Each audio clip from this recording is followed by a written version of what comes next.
बिस्मिल्लाहिर्रहमानिर्रहीम। अस्सलामु अलैकुम। आप उसामा गाज़ी यूट्यूब चैनल देख रहे हैं। रमज़ानुल मुबारक का बाबरकत महीना और उसका आखिरी अशरा, आखिरी 10 दिन जिनकी बहुत ही बरकत और फजीलत है। उन दिनों में जहाँ पाकिस्तान बना था, वो दिन जब ये वतन हमें मिला था, हम आज़ाद हुए थे, उन्हीं दिनों में अल्लाह सुब्हानहू व तआला ने इतनी बड़ी खुशखबरी हमें दी है कि हम उसका शुक्र अदा नहीं कर सकते। इस वतन के लिए इतनी बड़ी खुशखबरी है कि आप हैरान हो जाएंगे, और मेरा ख्याल है कि इस पर हम सबको अल्लाह ताला का ख़ास शुक्र अदा करना चाहिए कि पाकिस्तान को, पाकिस्तानियों को अल्लाह ताला ने इतना नवाजा है, हम इस काबिल नहीं। और ये मेरे अल्फाज नहीं हैं, ये पाकिस्तान के वज़ीर ख़ारजा शाह महमूद कुरैशी के अल्फाज हैं कि रमज़ान मुबारक के आखिरी अशरे में बाबरकत दिनों में अल्लाह ताला ने पाकिस्तान को बहुत बड़ी खुशखबरियाँ दी हैं।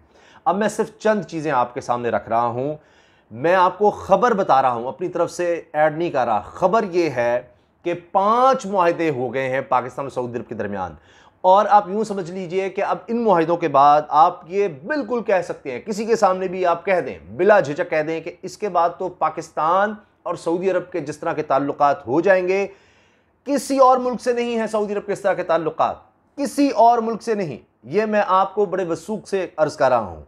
इन मुआहदों के बाद पाकिस्तान के जिस तरह के ताल्लुकात सऊदी अरब से हैं, सऊदी अरब किसी और मुल्क से इस तरह के ताल्लुकात नहीं बना रहा या नहीं बना चुका जिस तरह के पाकिस्तान के साथ है। पाकिस्तानियों के लिए, एक आम आदमी के लिए मैं आपको सबसे बड़ी खबर दे देता हूँ।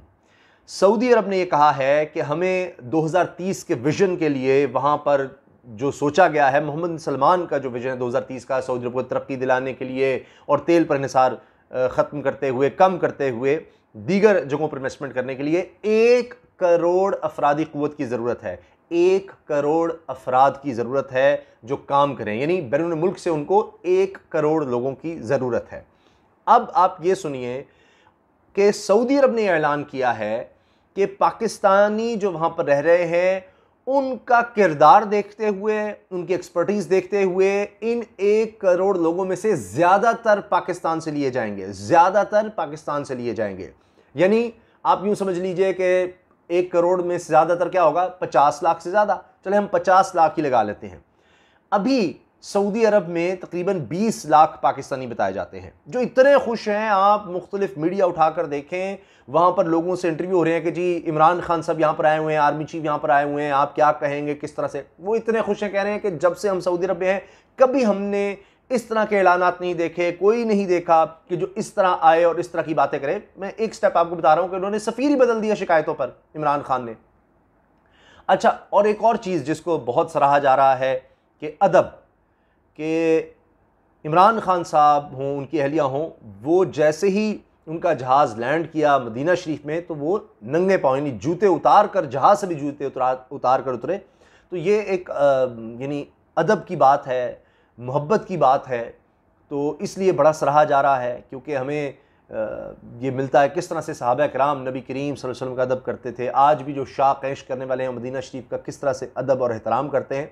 तो ये दिल की, अदब की बातें हैं, तो ये इस तरह से किसी को समझानी मुश्किल हो जाती हैं। बहरहाल, अच्छा, अब ये चीज़ तो हाईलाइट हो रही है, मगर मैं जिस तरह से अर्ज़ कर रहा था रोज़गार के मौक़ों के हवाले से, अब 20 लाख पाकिस्तानी सऊदी अरब में हैं, और दुनिया में सबसे ज़्यादा रेमिटेंसेस, तरसीलात ज़र जिस मुल्क से आती हैं पाकिस्तान में, वो सऊदी अरब है। सबसे ज़्यादा तादाद भी पाकिस्तानियों की वहाँ पर है और वहीं से आते हैं।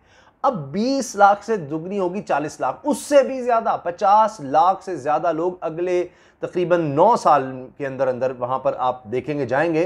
तो आप सोचिए कि नक्शा ही बदल जाएगा, सऊदी अरब का नक्शा भी बदलेगा, पाकिस्तान का नक्शा भी बदल जाएगा। उससे आप अंदाज़ा लगा लीजिए, यानी रोज़गार के इतने मौक़े कि हम हैरान हो जाएं। और रेमिटेंसेस कितनी ज़्यादा आ जाएंगी, कितनी ज़्यादा। अभी रिकॉर्ड बन रहा है पाकिस्तान की तारीख का कि कहा जा रहा है तकरीबन साल के आखिर तक 28 अरब डॉलर आ जाएंगे। हर साल 2 अरब डॉलर से ज़्यादा आ रहे हैं, हर महीने 2 अरब डॉलर से ज़्यादा आ रहे हैं। तो ये साल के आखिर तक, माली साल के आखिर तक 28 अरब डॉलर से ज़्यादा आएंगे। तो वो कितने बढ़ जाएंगे, उससे पाकिस्तान कहाँ से कहाँ पहुँच जाएगा। जो डॉलर की हमारी कमी है वो किस तरह से ख़त्म हो जाएगी कि आप लोग बड़ा इससे बेहतर अंदाज़ा लगा सकते हैं कि सिर्फ और सिर्फ 50 लाख से ज़्यादा लोग अगले चंद साल में सऊदी अरब में जब रोज़गार के लिए जाएंगे तो नक्शा ही बदल जाएगा। वो यहाँ रेमिटेंसेस भेजेंगे, उसकी वजह से यहाँ पर कितनी इकोनॉमिक एक्टिविटी होगी, यहाँ पर रोज़गार के कितने ज़्यादा मौके बढ़ जाएंगे, इसका अंदाज़ा लगाना इतना आसान नहीं होगा। अच्छा, दूसरी चीज़ कि फौरी तौर पर 50 करोड़ डॉलर का पाकिस्तान को फंड दिया जा रहा है, 50 करोड़ डॉलर फौरी तौर पर। अब जो प्रोजेक्ट्स हैं उसकी तफसील पर बाद में आते हैं। अच्छा, अगर आप ये समझ रहे हैं कि इतनी बड़ी खबरें हैं, यानी 50 लाख से ज़्यादा लोगों के लिए रोज़गार और 50 करोड़ डॉलर फौरी तौर पर पाकिस्तान को, तो बाकी मुआहदे क्या हैं? बाकी मुआहदों पर भी आते हैं, लेकिन आप एक चीज़ देखिए कि सऊदी अरब के सफ़ीर के अल्फाज वो सुनने से ताल्लुक़ रखते हैं। उन्होंने इस दौरे से पहले कहा था कि जो सबसे अहम चीज़ होगी, अब मैंने तो आपको भी 2 चीज़ें बताई हैं, लेकिन सऊदी अरब के सफ़ीर क्या कह चुके हैं पाकिस्तान में कि जी इस दौरे में सबसे अहम चीज़ होगी पाक सऊदी राबता कौंसिल का क़याम। वो हो गया है। अब सऊदी अरब कह रहा है सबसे अहम चीज़ ये है, और वाकई असल में हम चाहते हैं ना हमें फौरी तौर पर एक चीज़ नज़र आ जाए, खबर नज़र आ जाए कि हाँ जी ये जिस तरह 50 करोड़ डॉलर आ रहे हैं फौरी तौर पर, बड़ी रकम है जी। ये ऐलान हो गया कि 50 लाख से ज़्यादा रोज़गार के मौके पाकिस्तानियों के लिए होंगे, बड़ी खबर है, यकीन इसमें कोई शक नहीं।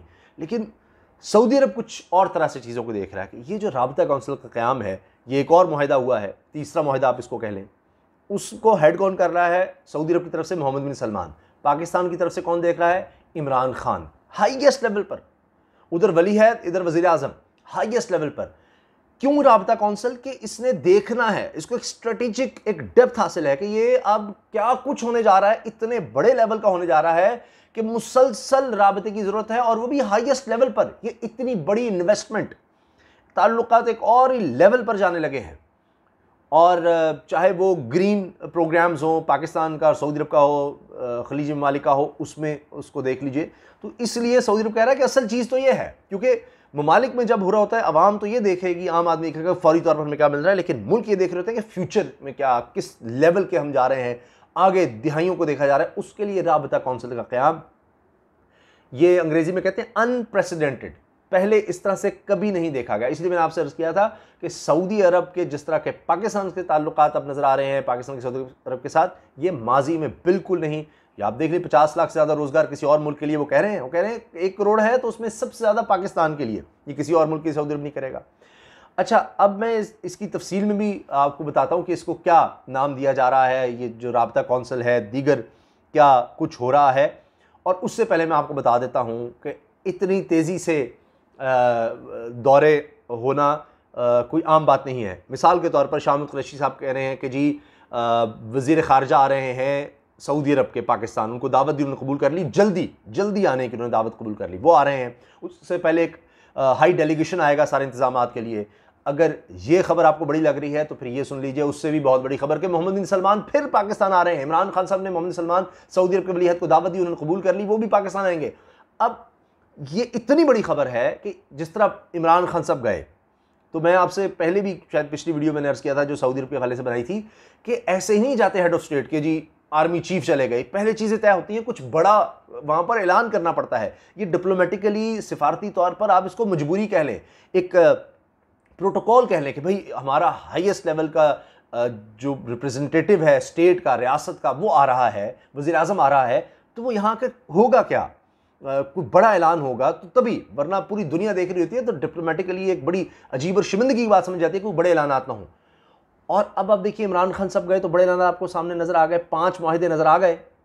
अब आप सोचिए कि जब सऊदी अरब के वली है, सबसे ताकतवर शख्सियत सऊदी अरब की मानी जाती है मोहम्मद बिन सलमान, अब वो आ रहे हैं पाकिस्तान। पहले तो वज़ीर ख़ारजा आएंगे तभी आप ऐलान देख लीजिएगा, उसके बाद जब मोहम्मद बिन सलमान आएंगे तो फिर सोचिए कि फिर क्या होगा। फिर भी कुछ चीज़ें सामने आएंगी, फिर भी कोई मुआहदे सामने आएंगे, फिर भी कुछ ऐलानात सामने आएंगे, तो वो क्या होंगे। और पाकिस्तान और सऊदी अरब कहाँ से कहाँ जाएंगे, पाकिस्तान कहाँ से कहाँ जा रहा होगा। अभी मैं आपको जिस तरह कर दूं कि कहा जा रहा है कि रूस के सदर ने पाकिस्तान आना है, तो उसके लिए अभी से चीज़ें तय हो रही हैं कि जब वो आएंगे तो क्या ऐलानात होने हैं। इसी तरह से चीन के सदर का दौरा था, लेकिन ये ज़ाहिर है वबा वगैरह का माहौल और बिल्कुल दुनिया के डायनेमिक्स बदलते चले गए तो वो डिले हो रहा है। तो जब उन्होंने आना है तो उसके लिए अभी से प्लान हो रहा होता है कि क्या बड़े ऐलानात होंगे। अभी तो आप सोचिए कि सी पैक आप देख रहे हैं कि जिस तरह से चल रहा है अभी, तो उसमें चीज़ें नज़र आनी हैं आपको आगे।